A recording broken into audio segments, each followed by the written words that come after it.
If you allow me to assume, then I assume that you think that love is a feeling, something that you feel inside your heart. Well, it's not. It's something greater than that. And sadly, ladies and gentlemen, love has been transformed into something so wrong and raw that in the end of the day, it really is lust. Lust is selfishness and greed.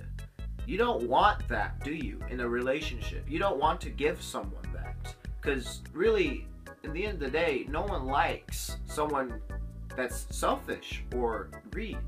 So in this video, I hope that I can allow myself to explain everything that I can about what love really is. What is love? Baby, don't hurt me. Don't hurt me no more. So then, what is love? Love is an action. It is something greater than just a feeling. It's an action and commitment. Love even goes deeper than that. Love is so really intricate that a lot of people think it's just a one-sided thing, but no, it has many layers. There are 3 types of love that you probably don't even know exists. Or for those of you who might know, then congratulations, you know. But allow me to explain to you what these 3 loves are. The one type of love that we have is the Eros love, and that has to do with side of like attraction and wanting to, hook up with someone because they look pretty, they look, kind of hot. But we have to be careful of that, because with all of these 3 things, they all have to, align with each other, because if one goes above the other, it's not going to really go well for the person who's done that. So with that being said, treat Eros very cautiously and don't allow your love to turn into lust, because if you allow yourself to just build your love relationship on the Eros kind of love, then that will lead into a lot of difficult situations later on in life. It's not wrong to have the Eros love at all. No, it's important. God has allowed us to have that kind of love, but at the end of the day, if we allow ourselves to allow our lives to revolve around the Eros love, we're going to drown very, very quickly, and we're going to fall on our faces, and it's gonna hurt. It's gonna hurt. And we're gonna ask ourselves why. Well, it's because of Eros. That's why. The second one that we have is the agape love. And what the agape love is, love being given without really any reason. So at the end of the day, what that means is that you give love no matter what. You love all people. You love everything. So, but not evil though. That's a wrong thing. So you love all people. You just give love. When someone is around you, they might say something like, the love was just irradiating from that person. And that's agape love, because you choose to give people love without any reason. You don't feel love, but you give it to someone without any, you don't expect anyone to pay you back for the love, I love this, quote-unquote little toy over there. I don't expect that toy to, love me back. I just give it. It's unconditional. It's almost like a parent's love. It's unconditional. It's unconditional. You will do anything for your child. And so, really, with agape love, you'll do anything for anyone without any cause or reason, only because you love that person. So that's agape love, and that's really good. That's something that you need to have. If you don't have it, then I suggest you get it. The third and final love is the Philios love, and that has to do with friendships and companionships. And that is also really important too, and I feel like society has, drenched it to the point where, friendships are just, someone to have your back and, really tough situations, and then after that situation's done, you just dump them as if like they're just a piece of trash. And that's not true. Friendships are actually supposed to be lifetime things. If you find a friend that you can trust, keep that friend. Don't betray them in any way, because finding friends like that nowadays is really difficult. So with that being said, the Philios love is very important as well if you want to maintain a healthy relationship with your friends, or with really anyone really. So with friendship in mind, I feel like that's been transformed into, again, something that's not what it is. So keep in mind that Philios love is important too, and you should treat your friends with respect And you shouldn't just make friends so that you can have a backup plan. Make friends because you want to have a relationship with other people. So do that. Don't, be that person who just has many friends just because either they feel good about it or they want to use them for, their master plan, and then after the master plan's over, boom, everything's gone. Don't be that guy. Don't be that guy. What is love? Baby, don't hurt me. Don't hurt me. No. So now you know what love is. Now you know that love isn't really lust. So now it's time to talk about where society has changed love to lust in these certain situations. And I believe that these little things are really changed and really just really corrupted. There are a lot of people who believe that these certain kinds of things are, this way, but really in reality it's the other way around. Marriage is a big one. Marriage has been something that has been, changed throughout time. I feel like nowadays marriage has been so twisted that there really is no point in marrying someone. You just marry because you find joy out of it. You find, happiness.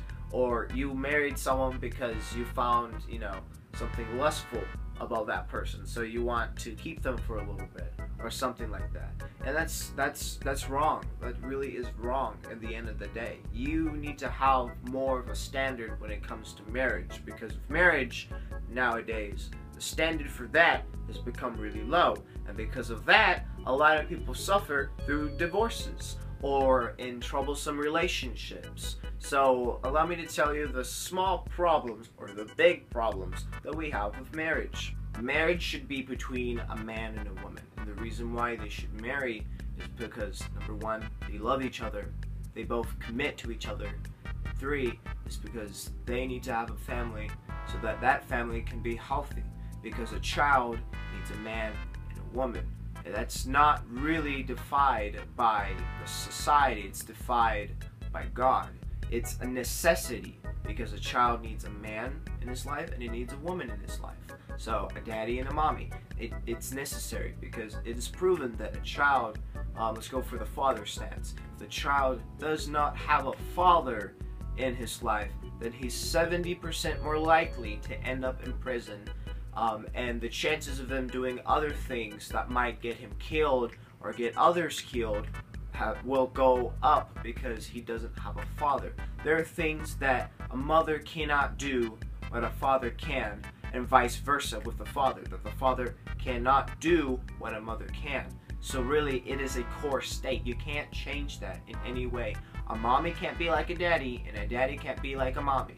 So we gotta get that out of the way, and we gotta say to ourselves that a father is his own individual. No one can change that. And a mother is her own. And we can't change that.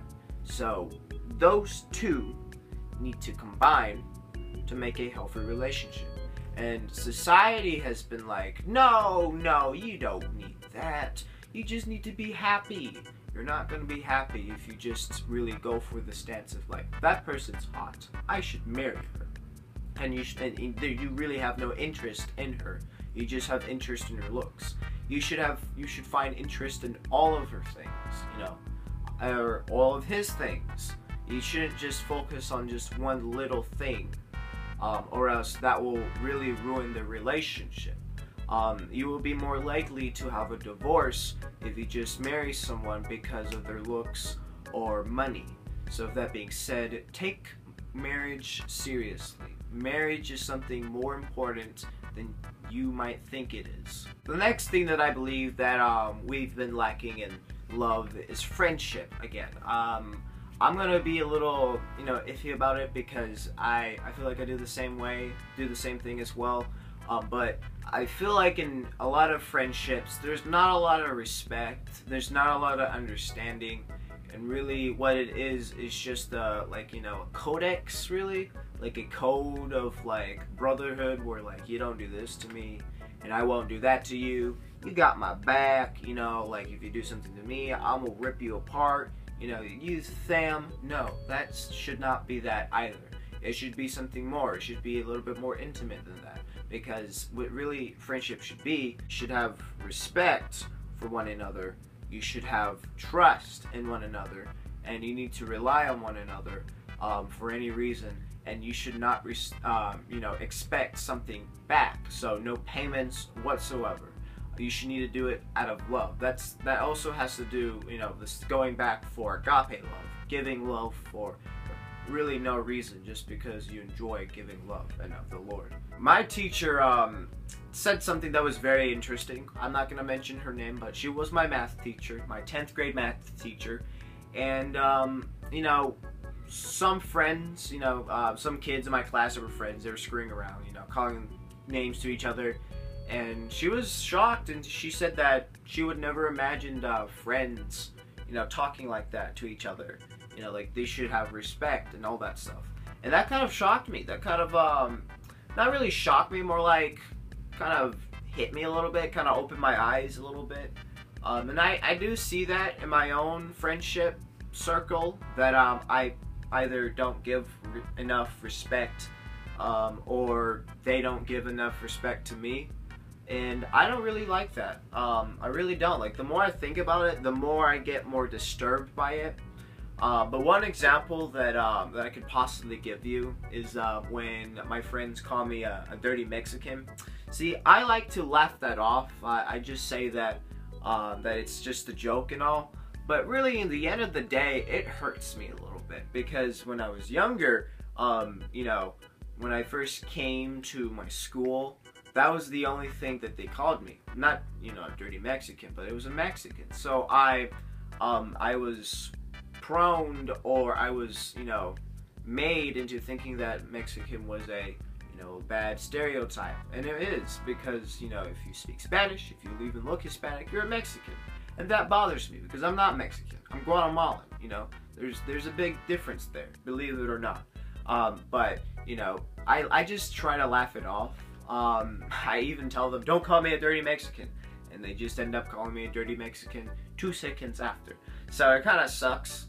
So that's why I think that's another reason why the society has taught us that, you can roast your friends. It's okay. It's your friends. You can roast them. No.